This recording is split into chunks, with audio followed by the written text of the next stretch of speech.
Hey guys, I'm Francois from Production Music Live, today with producer notes, and we're looking at the style of Kevin de Vries Mau P Metro released on Afterlife. We're trying to reverse engineer the style using only Ableton stock effects and instruments plus Serum. We're not exactly playing the same melodies and harmonies, but slightly different ones.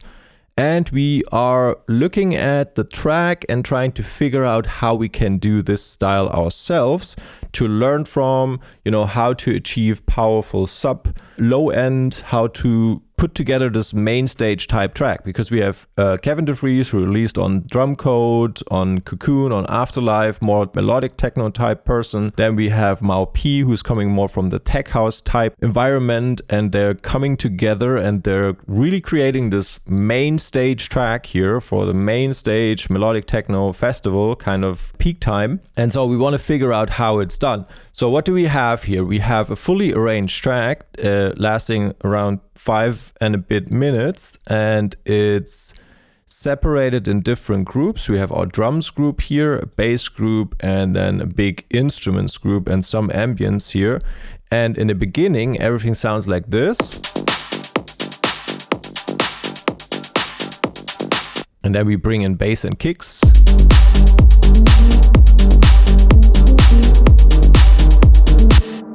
And then we have some kind of break part.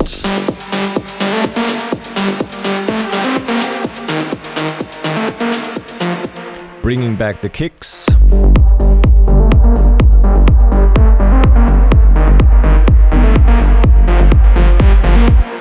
And then we have our first break, where you can also see we get a re-space.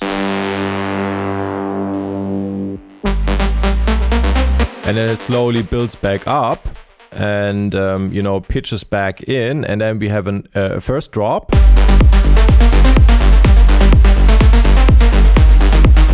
And then we add more energy with claps and hi-hats and stuff.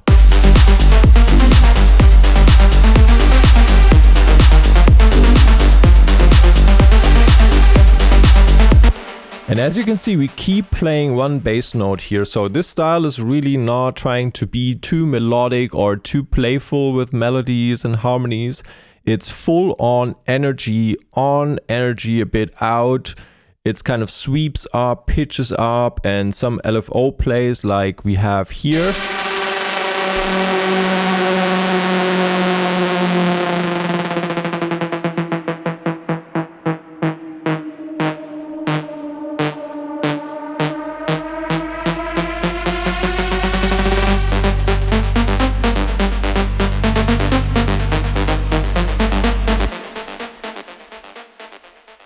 So we are in G minor, this is G here, and then we are just playing the octaves, the second, the third, and the fourth.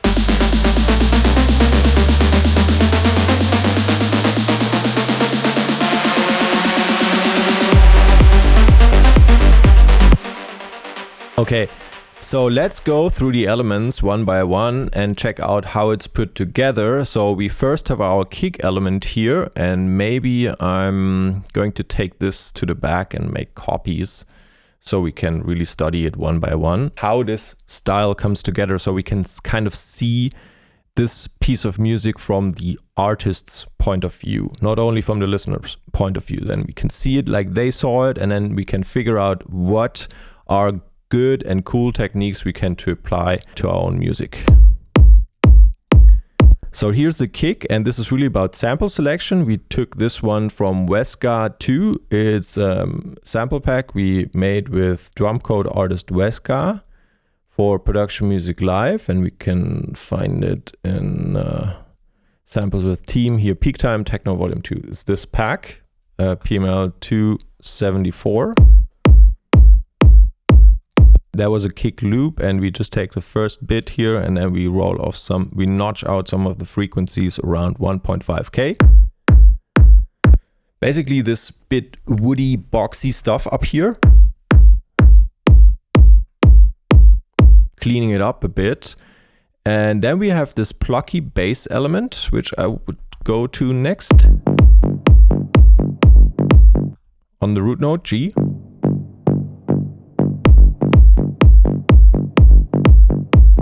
you can already hear this reverb tail on top of it. And you're wondering, reverb on bass? Well, we are rolling off the frequencies below 120 Hertz. And the rest will be occupied by our subgroup here. So this sound is saw wave, and then we are running it through a 24 decibels per octave low pass filter. This is our cutoff, controlled by envelope 2 with a decay time of 700 milliseconds and a release of 274.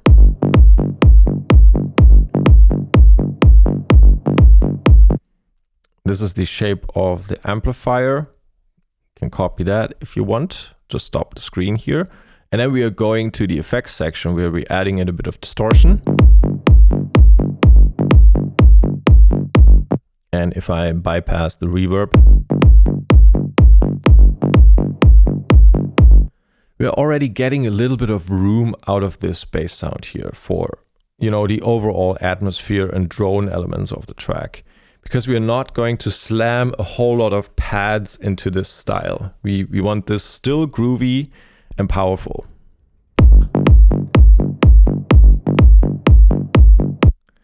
Okay, then we have this sub plug thing here, which is our sub bass. Heavily sidechained. We are taking a look at that in a second, but just take a look at the shape here. We have a sine wave, and that's about it. And we are running this one through a filter as well, cutting it off here around 315 Hertz. And this is the shape of our amplifier amplitude envelope.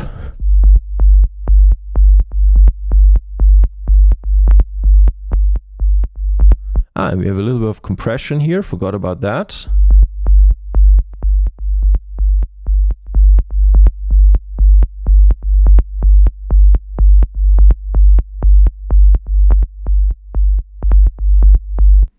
Pushing it a bit more together, and then gain is 13 decibels. Makeup gain. Okay, all together.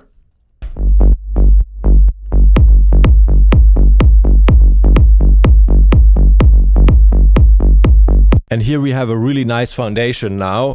Our bass is still running through this group where we have a limiter and we have the compressor, which picks up the ghost notes here from the trigger track. So this is our sidechain trigger track, and that one is feeding into the audio from here, and then we have this very harsh sidechain compression.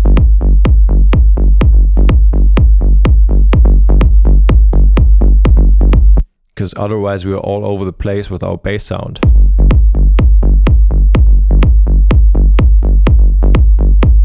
Nice foundation here, and you can also see something's going on with this return track. So we have a glue compressor here where we're basically sending it all into, this is return track D, 1, 2, 3, 4, or A, B, C, D. It's this one. We're sending the entire kick group signal into it, as well as the entire bass group signal all the way into that one, gluing these two together.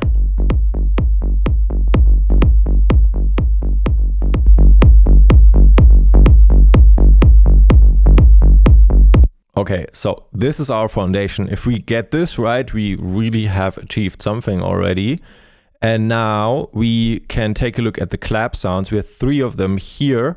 Now you might be asking, why 3? Why am I just using 1? Well, this is a reverse engineered remake here. So in order to really nail the sound of the original, sometimes you have to layer different elements together. And this is how you need to look at this. We could also just record this into one audio file, and then we just have one track. You could also just assume that this is our one clap sample here. But anyways, it's put together from this one, and this snare sound with an overdrive behind. And you see, we didn't take the initial transient of this one, but only the tail.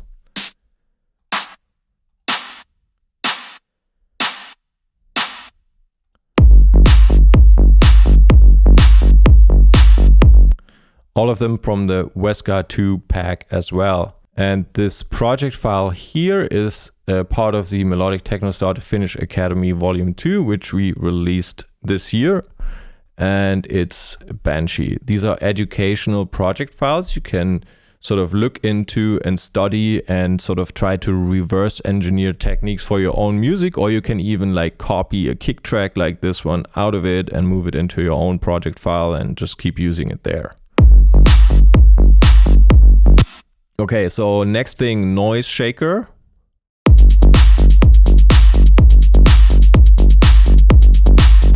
Sixteenth notes here, and we are using Serum, a patch from our Serum Techno preset pack volume 3. Basically, we are playing this white noise here, and then we have LFO1 controlling the decay time of our amplifier envelope. So shortening it and lengthening it with these sharks.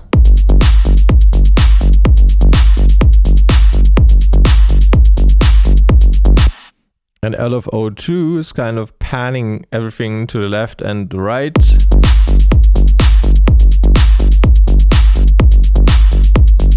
So there are many techniques to achieve this kind of thing. You could also use shaker, audio files, and then use a simpler and then automate the decay around in there. But these are like endless techniques to do this kind of stuff. Okay, what do we have here? Closed hi-hat.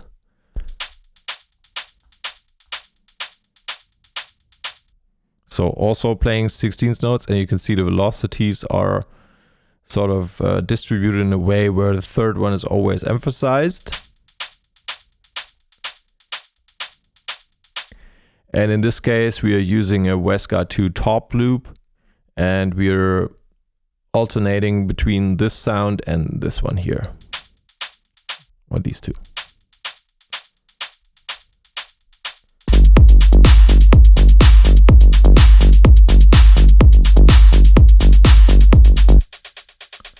Number 2, and we have 16th notes as well, and in this case we are just emphasizing on the 3 later notes.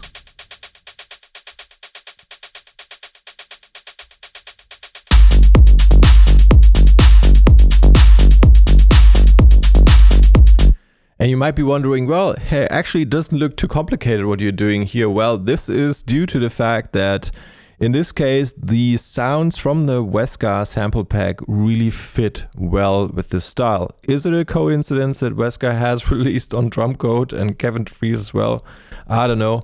It's just like, it seems like there's a certain source sound that goes into stuff that gets released there, and then it makes sense to look into these files as well.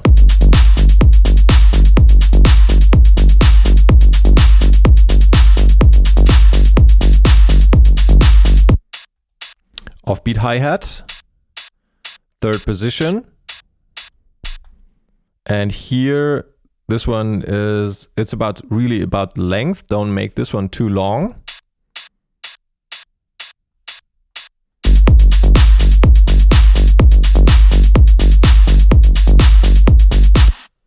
Okay, and then we have this element that we can use in the track at very energetic parts. Whenever you introduce the ride, usually in these tracks, the parts where you want to introduce the most energy.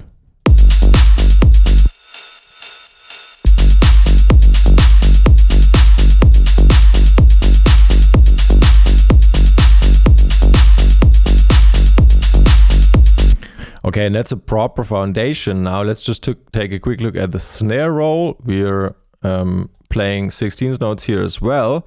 Snare 15. And then we are emphasizing on this frequency here. That's where the snare tone seems to be sitting. Should notice that, by the way. It's A. And then we're running it through reverb and a drum bus Look at that. We have the Hihat suppressor. That's an envelope follower. And what is happening? This one is making room for our snare so we can cut through the mix. And you can see kind of we have our hi-hat elements in a separate group here. The snare roll is outside of that group. I hope you can see that properly on your screen. These are groups and groups. It's kind of almost messy, this group layer 1, 2, 3. So that's the third group layer. And this one is in the second group layer. Now, this Hihat suppressor is controlling the gain of this node here in the frequency of the hi-hat. So if we look at this while the snare is playing, I hope you can follow. So basically what happens here is the snare is playing, snare roll is playing, and while that is happening, it's suppressing the EQ here of our hi-hats. It's taking down the highs of our hi-hats to sort of not interfere too much with them. So the snare cuts through more clear and nicely without, you know, everything sounding totally overemphasized or even phasing and stuff.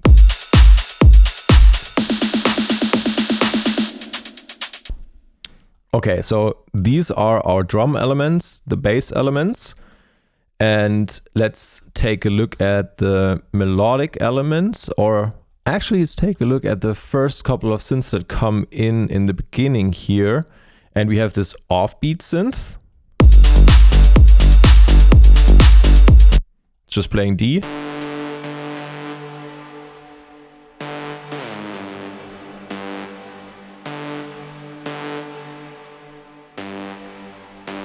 So G was our root. We're playing D here, and we're playing offbeat.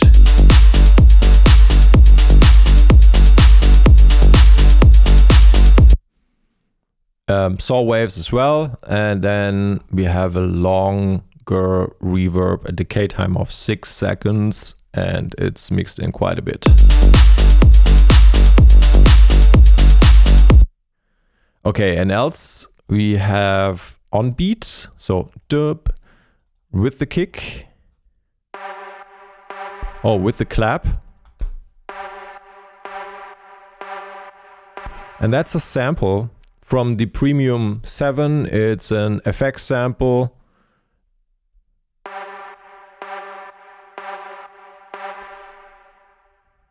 What's down there? Yeah, okay, we don't need that. We want to leave room for our bass elements here as well.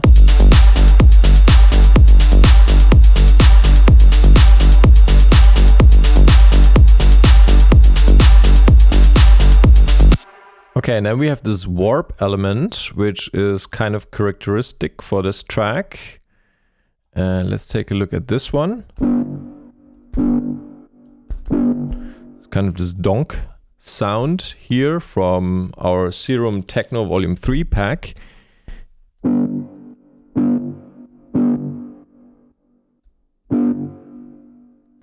can see this our filter opening up with a lot of resonance here.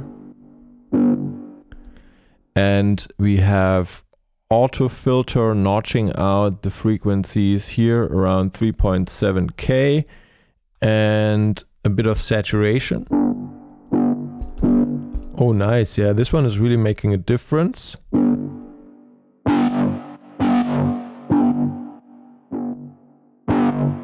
So we can emphasize on these high upper, like these overtones. Then we're cutting some of the higher overtones. We don't want that stuff. We just want this a bit more opaque in the background. And we're also sending it through this reverb on return channel A, which is 2.4 seconds of reverb and a bit of saturation on the reverb tail, and then cutting off low end not to mess up our bass, and cutting off some high end as well. And then even sidechaining the whole stuff.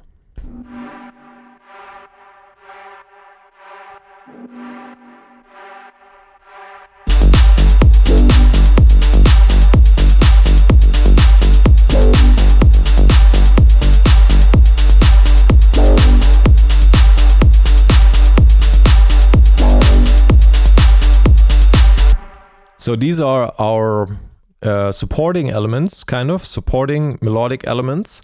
Then we have this Siren thing playing. Always towards the end of our 2-bar pattern. And that's just a lead.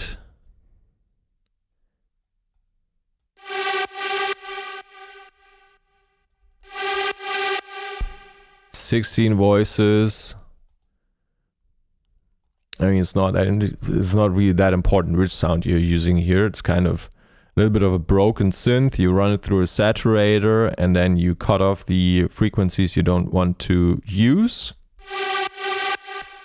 And then we always use these auto filters here to automate over time in our arrangement stage. And then a sidechain behind it. So this Siren, I think it plays a bigger role here in the breaks. Yeah, it gets pitched up. So let's quickly take a look at that. And yeah, here's the pitch bend.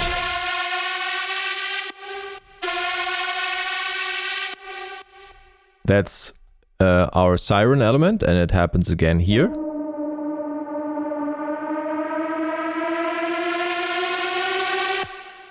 In this break part that is labeled as peak here. It's combined with this synth here. We are looking at that in a minute. So going back, what are the parts we have here?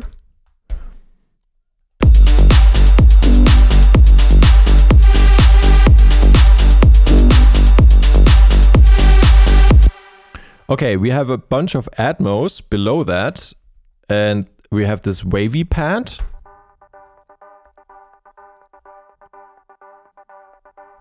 G and D played, and what's special about it, it's basically just, you know, so you can almost use any patch here.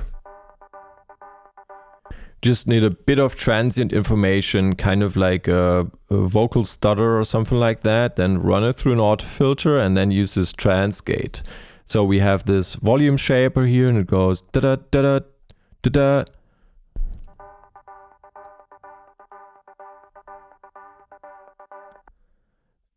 And that shape controls the gain of the utility here.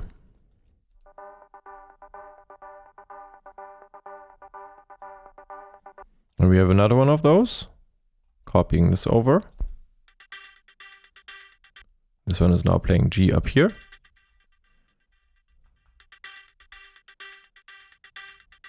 Same shape in the volume shaper. And in this case, we have this noise with high H breath and Duda choir. Oh, and we have this shape here again. So, right. So you can see we already have the Trance Gate in the patch, and then we even emphasize on it here with this Trance Gate behind. This is exactly the same kind of movement. Just taking it out a bit earlier here than we're doing here. Okay, next element. Again, a Trance Gate.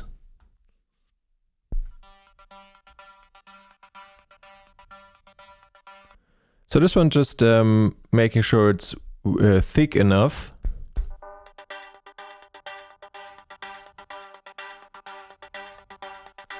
So we're covering enough frequencies. This one's covering higher frequencies and this more in the mid. Okay, then we have a bunch more things. We have a break pad.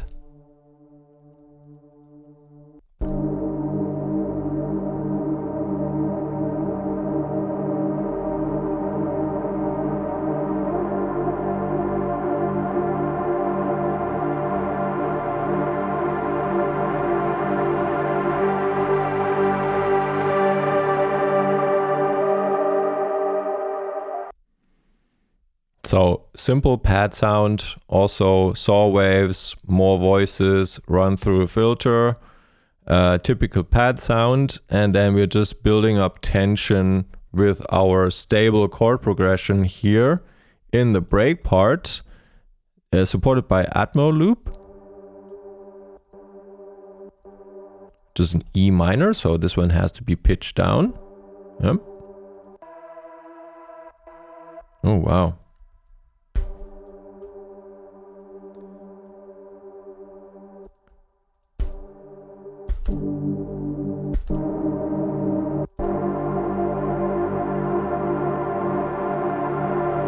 Okay, then we have this element whisper drone. Nice.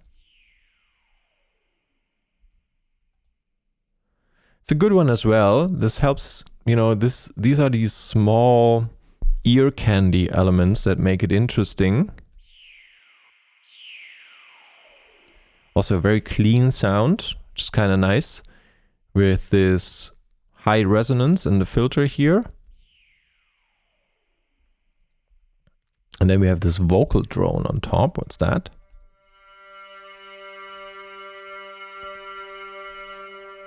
So that's one of the drone PML vocal pack volume 1 drone samples. And this one is being run through a sampler here, and then we kind of loop it with fades on the clip edges, so it always loops nicely without, you know, stuttering. Running it through a long cathedral type reverb and cutting off some low end and high end. Also very clean.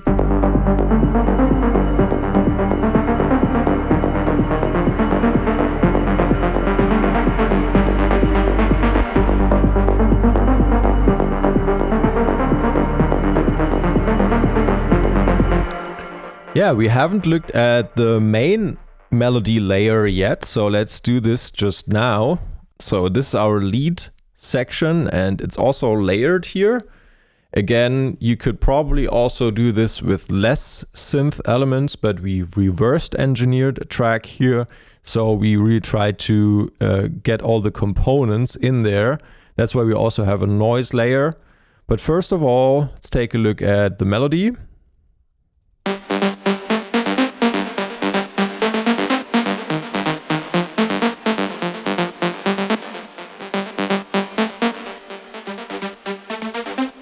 So we have this wide unison 8 voice thing here, and then we have the one for the center, which is louder. This one is a bit quieter.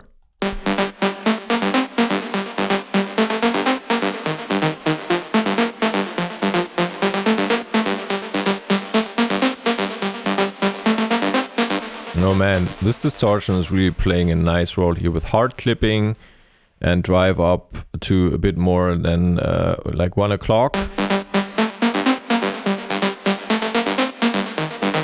Sounds a lot better with the distortion, huh?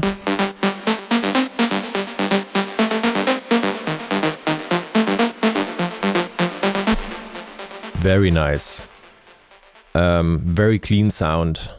Okay, so this one is then being run through this group here, again, where it's getting a filter for automation, arrangement purposes, and sidechain, and this is just mixing EQ, rolling off the low and emphasizing a bit on the highs here.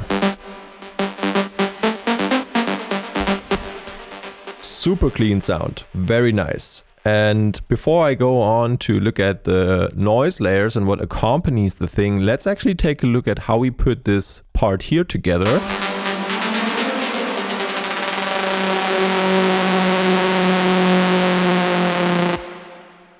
So what's happening, instead of playing short notes, we go into this peak break here and play one long G2. But we also once activate the arpeggiator. You can see it's being activated here. And now the rate is running free. And it's doing this. It's picking up here at 123, and then it goes all the way down, goes all the way up and back down, and ends up at 42 milliseconds.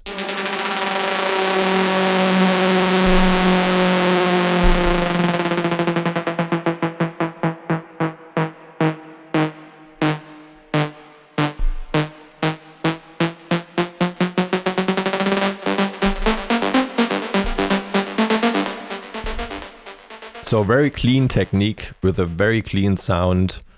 Not much to add here. This just works. And it's being, in this part, it's being combined with the Siren.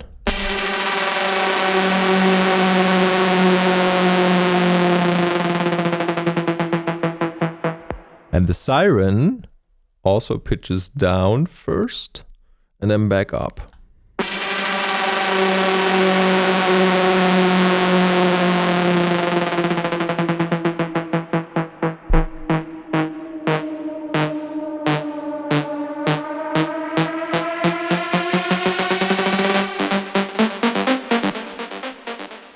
Yeah, so that's that's what is that, like 20 seconds in your track, and don't make it too complicated. It's a main stage track. We don't need to fill everything up all the time with lots of different elements, but we can focus on main elements and try to get those right. Now here in this part we have the noise layer.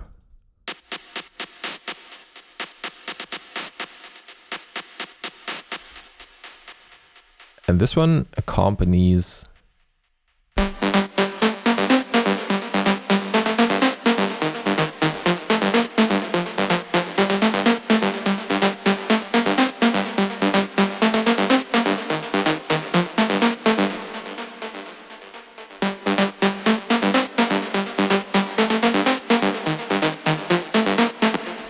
it's kind of nice. We're taking this noise, and then for the emphasis on certain notes, we put up the sustain to play the noise a bit longer.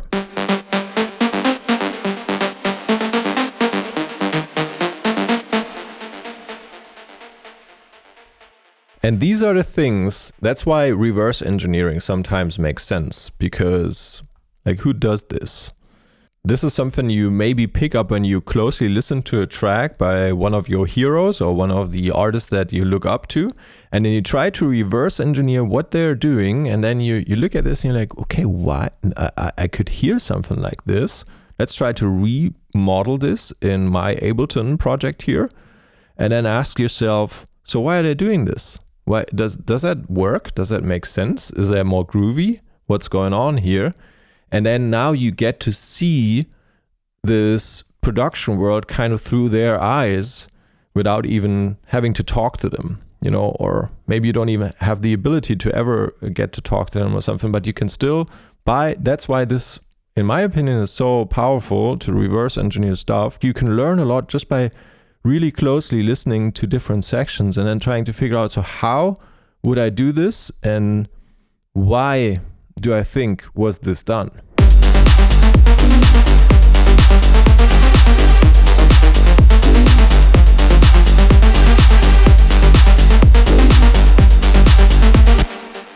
Okay, another layer below it. Just a trancey lead sound that beefs it up a bit further.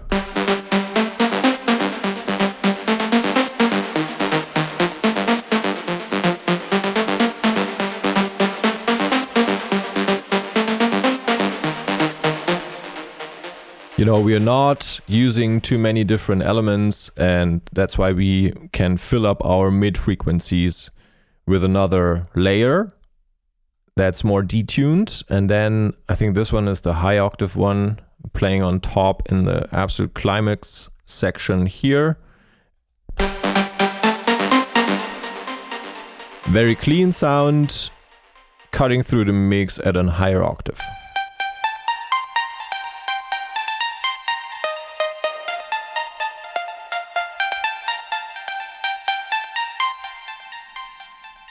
And here we can work with a plucky one, that's fine.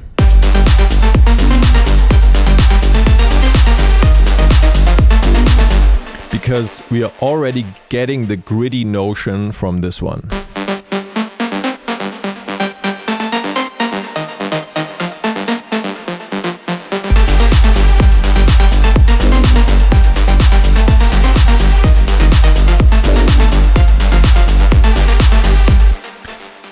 Okay, we have a bunch of smaller elements here. I'm not sure. I think we looked at this one. Did we look at that one? Yep. And then we have the short riser.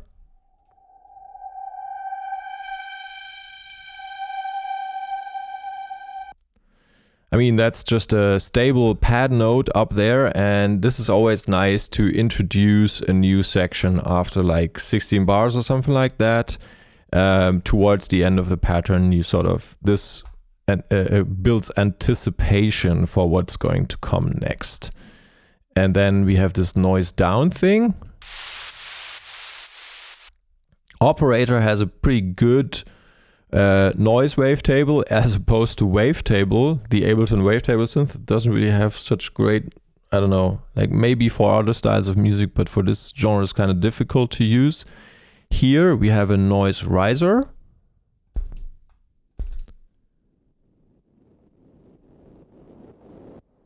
That was coming in super late. Very subtle.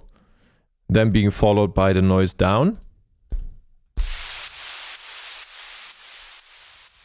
So we're taking two instances of operator to make it wider. We are panning one to the right and one to the left, playing this noise white and then cutting off the low end, adding a bit of erosion on top and then cutting again, and then just automating the gain over time. Okay, and what's this?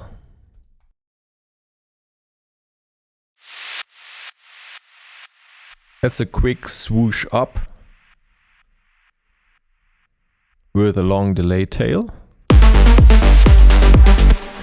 I mean, these are subtle ear candy effect type elements, which are super nice. If you nail the style, if you really get proper fitting sound design with your track, this is just always feels like superb details.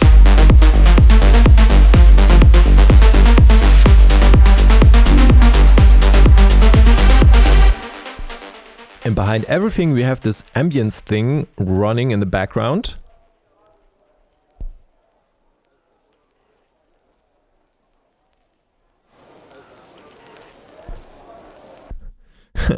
Giving it this room, making it feel more organic and less dry, I'd say. Did you hear that before? I mean, it's hard to pick out when you listen to the whole track, but in parts that are a bit quieter,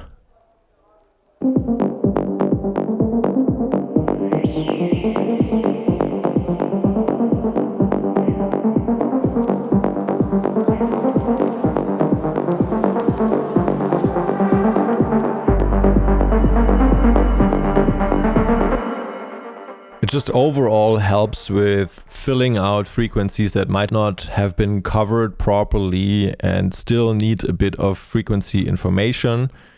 And because then later you have your master where you do a little bit of compression and multi-band compression, and these get picked up a bit further and just fill up the frequency spectrum. You can hear these differences when you reference to the original track and you're like, well, something in my version feels a bit more dry or less filled up with stuff. It's not that we need to fill up everything, but this is a thing that you notice usually when referencing something. Like, I just need this little twinkle, sparkle, whatever on top, and then these can be helpful. So summing up, I think we've gone through a lot of the stuff, a lot of the main elements that sort of constitute the sound. What are the key takeaways? So we want clean kick. We really need to make sure we have a good sample selection on our kick. Then we need to be very clinical with our bass, not making it too long, separating the upper part and the sub part from the bass.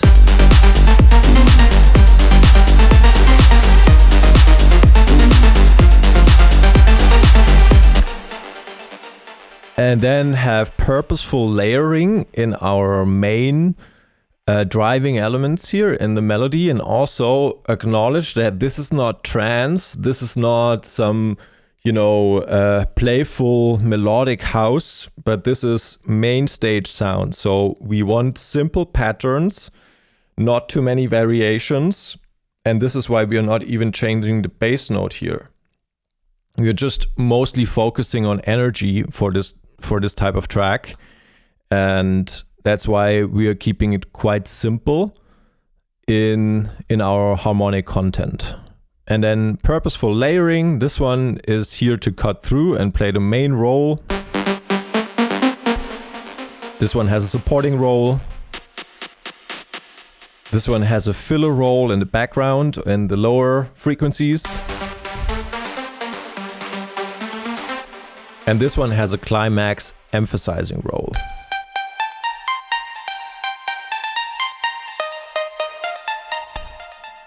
We also noticed in our drum section that we can add special kind of energy by, you know, slowly bringing in elements over time. But then when the ride comes in, you really get this special extra energy.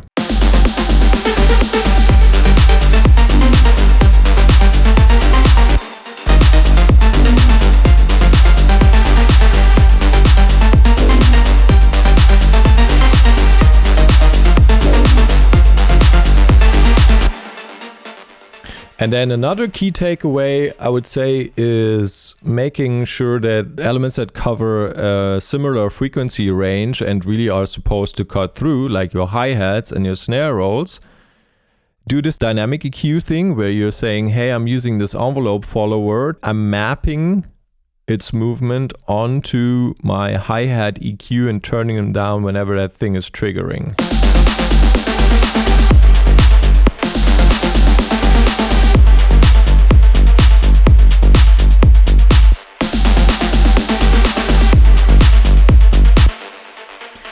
Yeah, and then I would say another takeaway is definitely in the main part, you know, when you have this main stage type track, take maybe one idea. Like I'm going to take my main synth and then I'm going to play the notes faster, faster, faster, and then slower, slower, slower, slower, slower, slower, slowing down all the way, and then back faster. And I'm going to combine that with another synth that I'm pitching down and then back up. And that's basically already my story. I'm not going to make it more complicated than that. So definitely one of those genres where less is more, and getting this stuff right really should tell the entire story. I hope you enjoyed this little session here. Feel free to check the links in the description, in the show notes, if you are interested in taking a look at the Melodic Techno Start to Finish Academy Volume 2, which contains online courses and then a full album of melodic techno project files, fully arranged tracks, also sample packs, preset packs, and bonus packs. And if you're interested in checking out some of the sample packs, for example, the Drumcode artist Weska 2 sample pack, feel free to check the links in the description as well. Leave a comment below what you want to see next or what you would like to know about this project. Subscribe to this channel. I hope to see you next time, and now I'm going to make a full playback of the entire track. Talk to you soon.